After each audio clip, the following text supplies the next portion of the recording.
big disclaimer and warning, I suppose, before we get into this.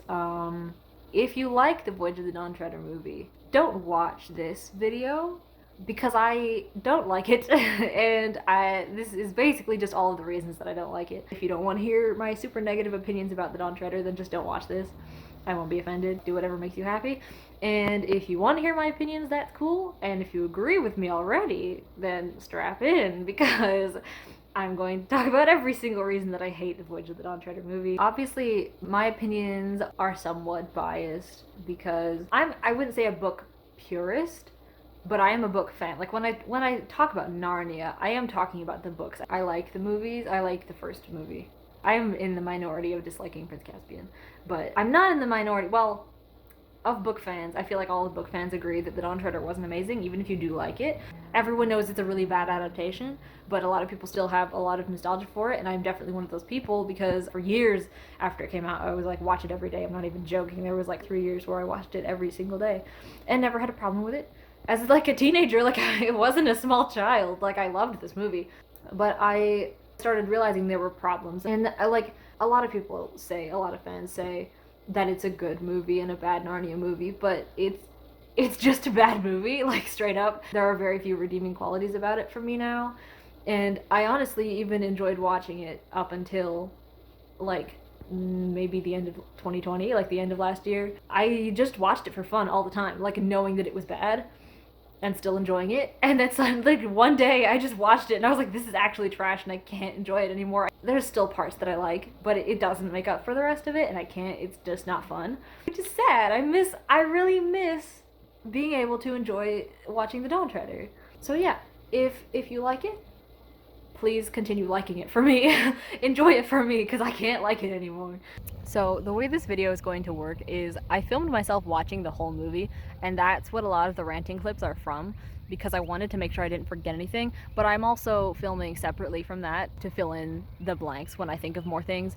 I was originally going to make this into kind of like a list, just a list of all the topics that you could cover about what's wrong with it, but I realized while making this video that it's really, there are like 3 main themes, 3 major problems with it, and you can really boil it down to these 3 things. The story is driven solely by external forces. Everything that happens because something outside of the characters is making it happen. Nothing develops organically, literally nothing. And even the things that could, even the things that are easily set up to develop organically, are still being forced unnecessarily. The characters have 0 agency, they have no control over the plot, they have no control over what happens, because at every turn, they are told exactly what to do by someone who just magically knows. There are 7 such swords. You must follow the blue star to Ramandu's island. In there. Like, they're looking for the 7 lost lords that have never been seen since they left Narnia, and the first random stranger they find is one of the lords, just like in prison for some unknown reason. Others. Have you seen them? Yes. Everyone just knows about the 7 swords. Why? I have nothing against green mists, like as a thing, that's fine, whatever, like I don't care that's not what bothers me about the villain of this. It's just so direct. The villain is literally temptation. They're not having their own individual build-ups and arcs. Like, it's not really coming from inside them, it's coming from this external source, it's coming from this mist that externally tempts them with something that's already inside them, maybe, but it's not their own story driving itself, it's this external force. Clearly, before they were even in Narnia, clearly she had a thing about Susan. Clearly, she already had a thing about being beautiful and being like Susan. They'd already set it up. They don't even need the mist. They don't need the mist to be like, oh, Lucy, take the page. Like, she's already being tempted. It's already in her story. But we can't have that. We have to have it very overtly be the mist is tempting you. It kind of feels like it's not even really affecting them, because it feels like it would just play out the same way whether it was there or not. But Edmund and Caspian fighting in Deathwater was supposed to only happen because it was enchanted. Deathwater was. There is not green mist. Deathwater itself was enchanted. And that's why Edmund and Caspian had their argument about, like, being king or whatever. I don't remember. In the movie, it seems like it's significantly more set up. Like, it seems like that would happen regardless of whether the mist is floating around to tempt them. Like, it doesn't even feel like it's tempting them. It just kind of appears whenever they are already being tempted by their natural plot progression. And this has just been kidnapped and forced inside. She has no other choice at all. In the book, there was the option between everyone was going to try to fight the invisible people, or Lucy goes in alone. And everyone's like, no, don't. And she's like, you can't stop me, I don't want you all to die. That's much better, I feel like, than this situation. Don't know why they couldn't do that. That wouldn't affect their thing at all.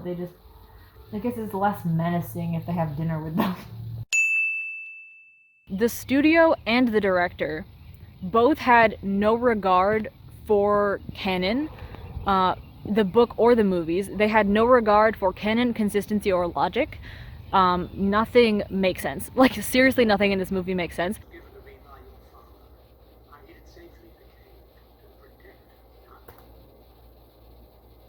What? Okay. Let's back that up. Let's listen to that. Stupidest thing I've ever heard. This was given to me by your father. I hid it safely in a cave all these years. That's an old Narnian sword. It's from your golden age. There are 7 such swords. Gifts from Aslan to protect Narnia. A few things. It's from your golden age. The golden age was the 15 years that the Pevensies reigned.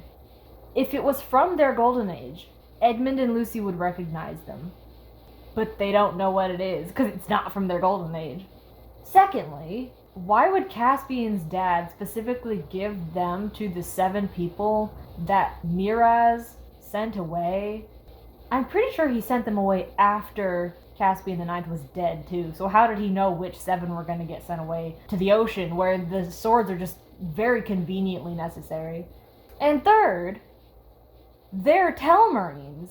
What do you mean, a gift from Aslan to protect Narnia? They don't believe in Aslan. The reason no one wanted to go to the sea and why it was a punishment was because they don't believe in old Narnians and they think they're ghosts and they don't, this guy doesn't know that Narnia's been liberated. This guy is just some Telmarine guy. What do you mean, a gift from Aslan? What are you talking about? It just completely disregarded both previous movies in that one scene. This is my least favorite scene just because it's mind-numbingly stupid and it introduces the entire plot, which is mind-numbingly stupid. I just also their faces, the whole team are just what?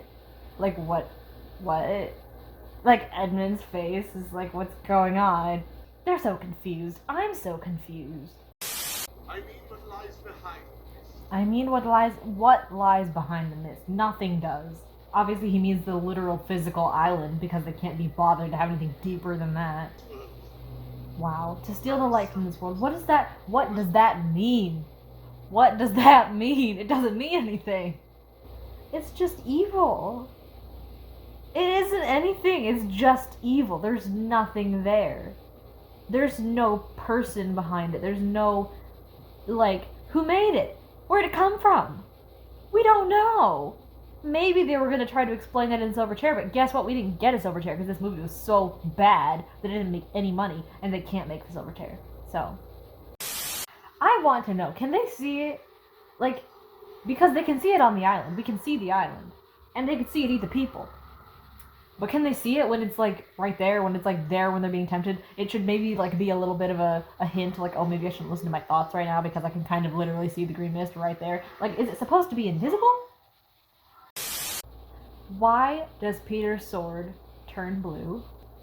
Is it because they're all from the Golden Age? Because, no one else's sword glows blue, so I guess it's because of that. But that's really stupid. I'm sure Michael Apted was a lovely man. I'm sure he was a good person. But he's just, the last person that should have directed a Narnia movie. And, maybe he's a good director.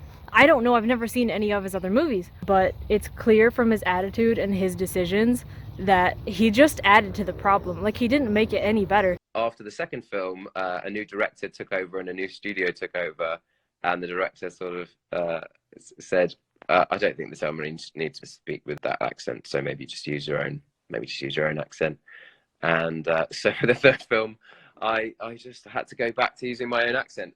Let it be known, for the record, that I did fight tooth and nail to keep the accent, because I said, well, we started with this, so we can't just drop it now. It's part of the character. His literal reasoning for changing Caspian's accent was that he didn't like it. He just didn't like the Telmarine accent. And I don't know who put him in charge of judging accents, but that's not a good enough reason to change a core aspect of a main character. It's not just Caspian fans being upset about the accent change, like I know most of us are. This isn't the only instance of him just changing things for no good reason. He changes established canon. Like, I don't know how many people know this, but he was the one who decided to change Reepicheep's voice actor, and apparently a lot of people didn't even notice that it changed, which is stupid considering like that it didn't even do much, that he went out of his way to change an actor. Like, poor Eddie Izzard, he said he wanted Reepicheep's voice to sound older. So I don't know what that means. Like, did his voice really sound like it had that much of an age? He's a mouse. Like, what?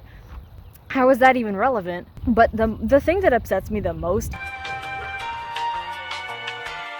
he was the one that drove Eustace's performance to be so over the top, that like pushed Will to be so ridiculous. The studio hated it.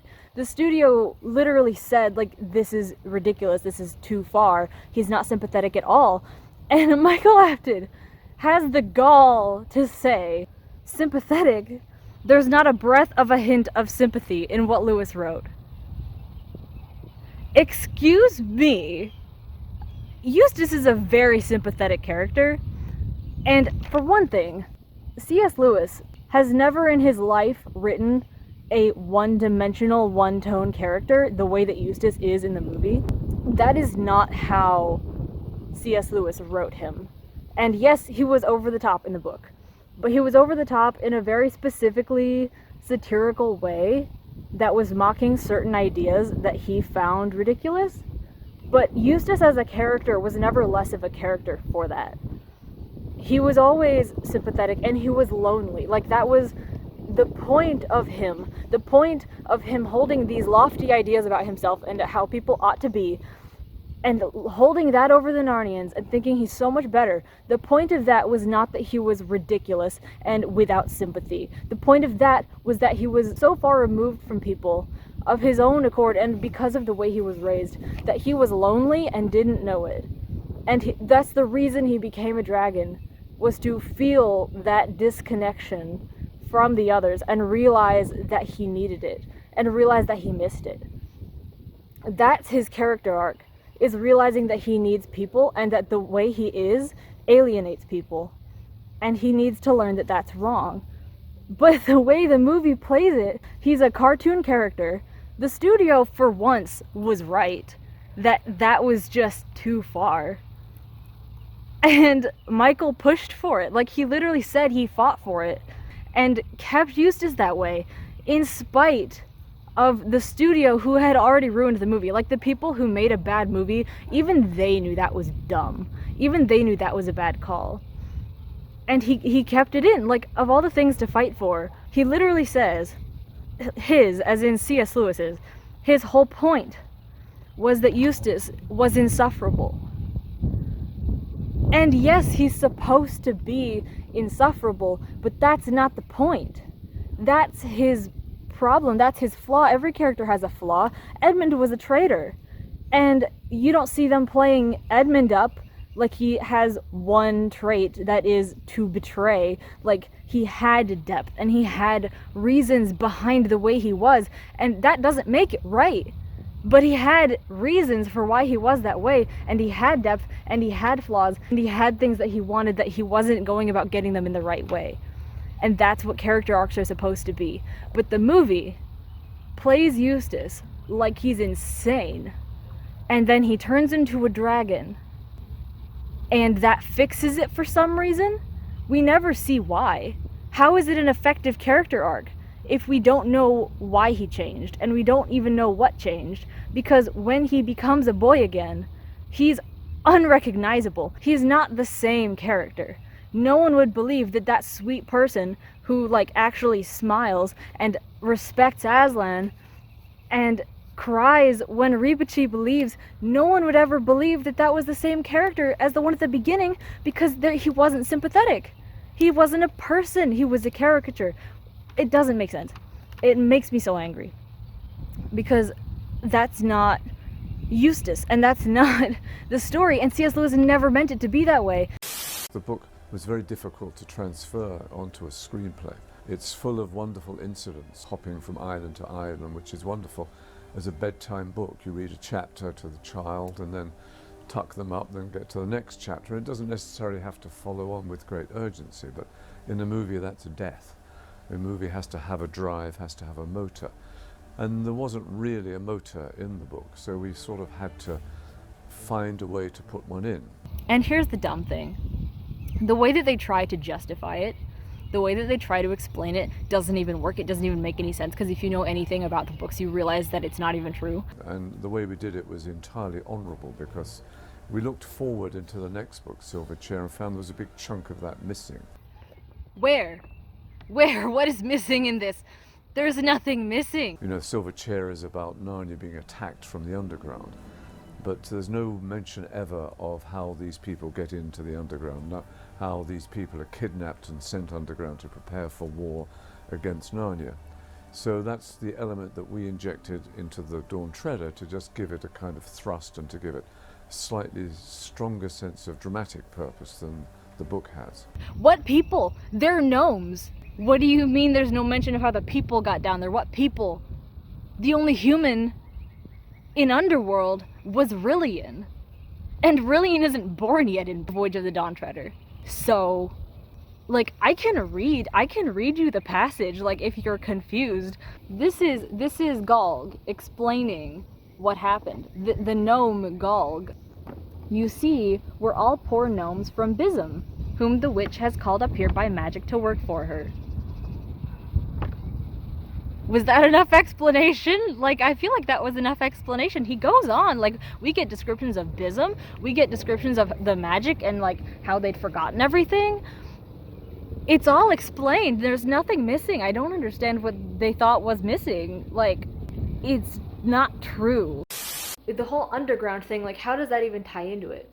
It doesn't. Like, they're not underground. They're just sitting in Dark Island, like, totally fine. Like, everyone is still there, and it's not even that many people, really, considering how many it should have eaten over years and years of sacrifices and sailors disappearing out at sea. Like, nothing about it was thought through. What are they doing there? What is it doing with them? Why does it want them? We don't know why it wants them. Like, that's how undeveloped this is. We literally don't know what it is, or what it's doing, or why it's doing that. How does it even work? Like, what are the rules of the mist? We'd have no idea. It's shown to eat people, and it's shown to tempt people, kind of. But if it somehow knows that they're after it... My guess is something doesn't want us to get there. Why doesn't it just eat them? If sailors disappear out at sea, then why doesn't it just make the Dawn Treader disappear out at sea? It only seems to tempt the main cast for no reason. Like, obviously the plot reason, there's no actual reason for anything that it does. And in Dark Island, why does only Edmund's fear come true? If it makes your darkest dreams come true, they should have more problems than just one sea serpent. But none of it was actually developed. When they combined Dark Island with the sea serpent and made it the villain, they never took into consideration what that would mean, because they took the elements. Like, it's actually a good idea, I think, to use Dark Island and the sea serpent as the finale boss fight thing. I've always liked that they rearranged the islands and the adventures so that it had a climax, but they never actually thought about what they were doing with it. It was a good idea, but they never developed it. It's still just an idea. The whole mist is just an idea. There isn't actually anyone behind it. And if there is, we don't see them. And if there is, we don't know why they're doing anything. It feels like the entire story is talking down to the audience. It's really like, oh, you're so stupid. We have to spell this out for you so you understand. There's just, like, Lucy getting a letter from Susan being like, I think he fancies me. And she looks sad, gazing into the mirror, being like, Do you think I look anything like Susan? like, that's very, very direct. They think we're very dumb. That's the thing about this movie that I think I hate the most, or that just bothers me, because it's so antithetical to everything that C.S. Lewis did with the books and everything he was as a person. Like, treating children like they have just as much importance and weight and value as adults, and telling them they can defeat their villains. And then we have this movie, which is just, it's a movie that's very much made for children, but not in a way that celebrates children. It's like, look at all this stuff, you're not going to realize this is bad because you're too dumb because you're a child. Like, that's the vibe that I get from this entire movie, and it's very overt right from the beginning. Oh my word, that line. They're the oldest and we're the youngest. We don't matter as much. Way to seed that in subtly. I hate this script so much.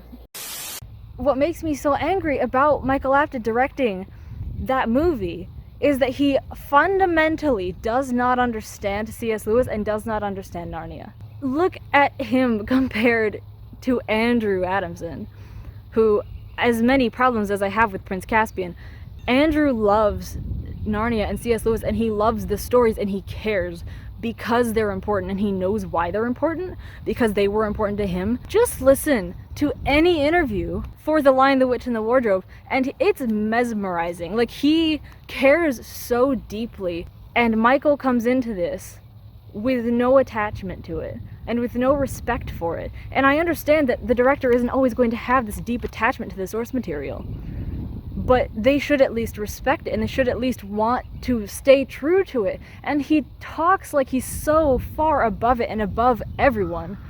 And I realize it's probably not how he meant to come off, but that is how he talks about it. That you can tell how he thinks about it from the way that he talks. And I realize that not all of the problems with the movie come from him, because it was written before he came on board. He didn't write it, but the way he talks about the decisions made by the writers, just by the company, like he agrees with them and like they're fitting with his vision.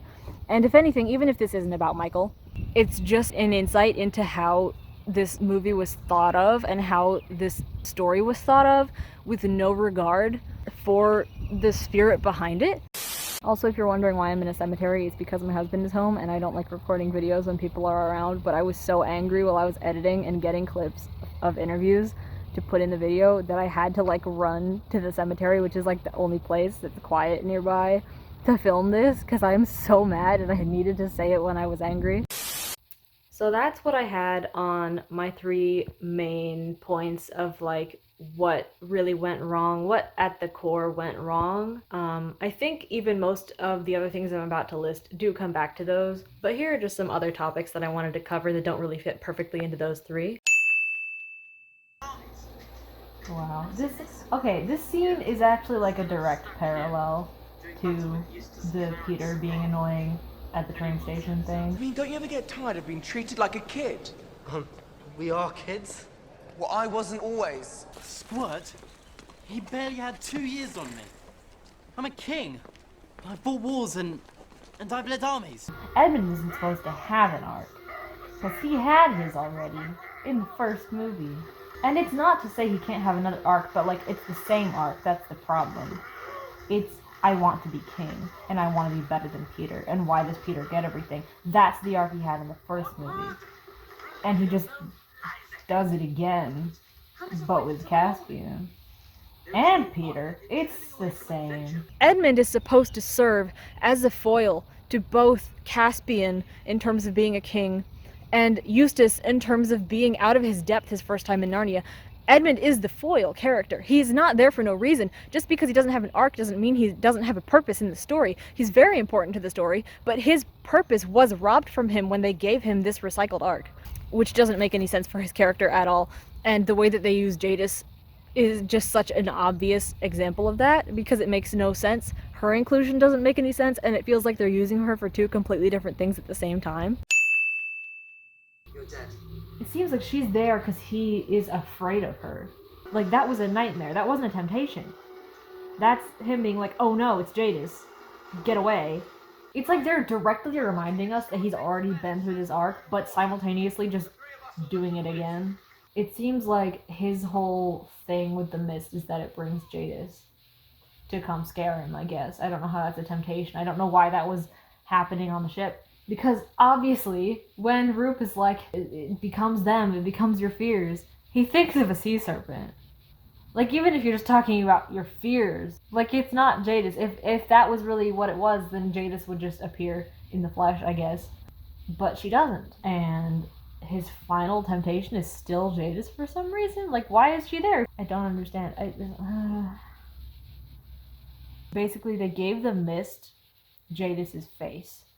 And I think that's because the mist doesn't have a personality. It's not a real villain. They don't have a villain. And so they tried to make it Jadis again for the third time. And we are, as a fandom, as a fan base, as people have watched these movies, are attached to Jadis in a way. Like, she is the villain of Narnia. She's the one that people think of. They used her to give false depth to their faceless and impersonal villain. Instead of taking the time to actually develop an antagonist, they just stole a previously established and already developed villain that has personal ties to the characters and threw her in without thinking about how to develop it. I'm not even that mad that she's in it. It's just that her inclusion makes no sense. That's why I don't like it. Like, you can say, I don't like the Green Mist, or I don't like that Jadis is in it, but the real reason that we're annoyed by these things is because they don't make any sense, and there was no effort put in to making them work for the story. They just don't. Something about it makes me feel like they're setting up the Emerald Witch with her. I don't know how or why. That's extremely stupid, but obviously they don't have anything against doing stupid things. So I'm not going to put it past them. Not that it's ever going to happen, which at this point is a good thing. Okay, I always think that that's Caspian. Like, I always think that that's Caspian and Edmund. I'm gonna go back and look, actually. It looks like Caspian and Edmund. Maybe I'm wrong. Because then, 2 seconds later, they're just chilling and they're totally dry in their little cabin thing. Which I have a problem with, again, because that's not Narnian king-like. In the book, I'm gonna say in the book as if, like, these people care. In the book, Caspian and Edmund are just like normal crewmates. Like, they just help with everything the way anyone would, because it's like a small ship and it's a small crew and everyone has to put in everything that they have and everyone is treated the same. And that's what I love about Narnia and Narnian Kings, is that, like, they are the servant of the people, because that's what C.S. Lewis was basically getting at, is that is like the good way to rule. And he makes a huge deal out of it. I feel like almost every book touches on it. Maybe all of them. Quite possibly all of them. And then this movie makes it look like Caspian and Edmund are just chilling in wherever they are, whose cabin that is. Just not helping. I hate it. I hate that cut. I hate that it goes from everyone suffering to Caspian doing nothing. It bothers me so much. Just lounging. I hate the way he's saying it. Oh my word, I hate it. They're doing nothing. They're the only 2 people on the ship who are doing nothing. I feel like I don't really care that they made her a star. It doesn't really matter that she's a full-blooded star, because it doesn't really change the story at all. And I do like that it introduces the way that the stars are people, because in the movie universe we don't know that yet. But, like, I don't like the blue star plotline thing. In the movie, though, it kind of doesn't make any sense, his, like, crush on her. Because in the book, at least they, like, flirt and seem like they're really on the same page. Like, they get each other really immediately. Like, I have no problem with her. Like, even though I'm a Lucian shipper, I obviously don't mind the canon ship. Just, like, the movie doesn't make it seem like they should be together. Like, the book makes it seem, like, funny, kind of, and sweet. But in this, she's just like, go in there. Bye. This could have been so easy to do. I've explained this. I have an entire post about it, which I still agree with. So I'm not going to get into it all here. It's just, they could just as easily show her being treated like she thinks people treat Susan, and Susan being neglected like she does in the book. Like, that's the world that she thinks she wants, and it's not actually what she wants, but she has to learn that. This is not what she thinks she wants. She doesn't think she wants to not exist. It's so dumb. It shouldn't have anything to do with erasing everything that she did. You chose it. No, she didn't. She didn't mean to choose it. She literally said it. She wanted to be beautiful, like Susan. Waste yourself away, and with it much more. Your brothers and sister wouldn't know Narnia without you. That's not relevant. I hate what they did with Rince. Like, I hate that they changed him to just serve their extremely weak plot because they didn't develop it well enough to have a personal attachment to the villain. So they just shoehorned in these random characters, this random family that we've never met before, that they don't develop, that we still don't have an attachment to, just so that we would have a quote-unquote personal attachment to the plot. We still don't.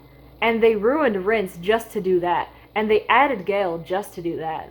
Rince is a hilarious character in the book. He's just a sailor on the ship, and he says what we're all thinking about Eustace all the time. He's always so salty about everything, and him and Edmund are just like always on the same page of hating Eustace. And he has some hilarious lines. But we sacrificed those. You could have used those in the movie. If you really wanted to make Eustace a laughingstock in the movie, Rince would have been a fantastic character to do that with. But they wasted him. They made him boring, no personality. We just have to care about him because the plot demands it. Like, do we actually care? I don't see any fans ever talking about him. I've never even seen anyone like make any edits or anything for him. Or Gale. I mean, kind of Gale, not really, but that's how little they matter. If they wanted a personal attachment, they could have at least stolen someone from the ship. He's so cute.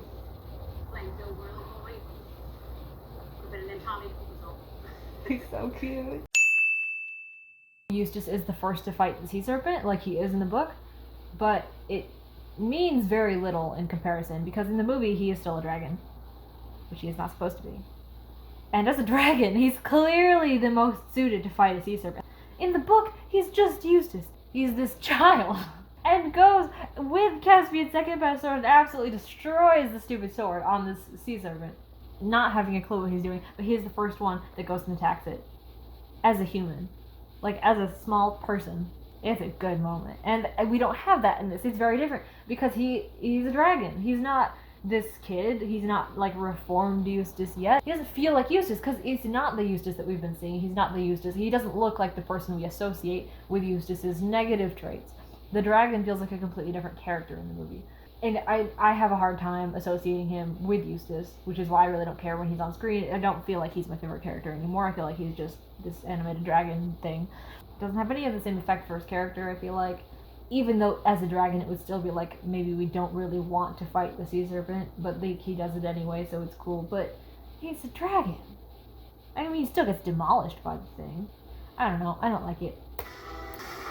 And the whole Eustace, like, redemption moment thing with Aslan is so short and so rushed and just stuck in the middle of a battle, and there's no dialogue, and we don't understand what's going on. Even I didn't really pick up on what exactly was happening for a long time after it came out. This scene is just, like, so short and so confusing. It doesn't have any of the same impact at all.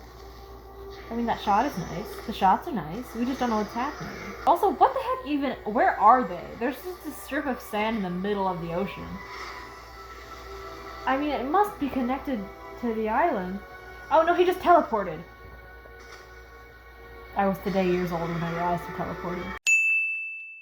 I don't like Prince Caspian, but it's a good movie. Like, it is objectively a good movie. You can make a good movie with Prince Caspian, and you could even have made a movie that book fans loved with very few changes. So I don't think they have a right to use that as an excuse for the way the Dawn Treader turned out. Because before this, Prince Caspian was the one that everyone said wasn't possible. And they did it. And people liked it. And yeah, it didn't do as well as the original. I think it's because of the changes of the spirit, not the changes of the plot, because you have to change the plot. You can't just one-to-one adapt a book, especially those books, because they are short and they don't have narrative arcs in the way that movies need to. But there is no excuse for the Dawn Treader being as bad as it is, even though the book is not suited to be a movie, but you can adapt. You can adapt books to work for the screen. And so, of course, I agree with adding maybe a villain. I agree with adding an antagonistic force if you need to. I'm sure there's lots of ways to drive the story. I would suggest that the characters And their arcs and their relationships could very well drive the story without that much need for an antagonist. But even if they needed an antagonist, there are so many better ways to do it than the way that they did. So of course it needs a driving force. No one is saying that it doesn't. Like, no one is saying put the book on the screen, but even that would be better than what we got. Even a boring, good movie would be better than the atrocity that we did get. I sound really angry, but it's because I am. It's because of how little they care and of how little effort was put in. Even I am just a random fan who knows a few things about storytelling, and I can see 100 better ways to do it than what they did. You would think that an actual film company and real scriptwriters would be able to do better than me, but apparently they just didn't care enough. That is what it comes down to, is that they didn't care. Because if they did care, they would have found a way, the way that the first two movies did. There is no excuse for it to be that bad. I keep saying that, but it's true. I'm sure I didn't actually cover everything, but I feel like I touched on most of it. I feel like I touched on most of what bothers me about the movie. I hope I didn't sound like too angry. I really did not mean to drag Michael Apted that hard. Like, obviously I have respect for him as a person, and as a director I'm sure he's very intelligent and good at directing not children's movies. Like, I don't hate him or anything. It was an unfortunate situation. So I hope I'm not offending anyone with that. I hope that was somewhat enjoyable. I don't know who actually watched all of that, but if you did, thank you. And tell me your thoughts, I guess. I don't think anyone's gonna change my mind, but if you want to rant about how bad it is, then totally hit me up, because I'm always ready to rant about how bad it is, clearly, as we have just seen. I think that was everything. Yeah, I might do more videos about something eventually. So if you have ideas for that, then also definitely tell me on Instagram or in the comments or wherever. This is my Instagram, which I'm sure everyone already knows if you're watching this, because why else would you be here? I post edits whenever I remember that I'm alive. So yeah. Bye!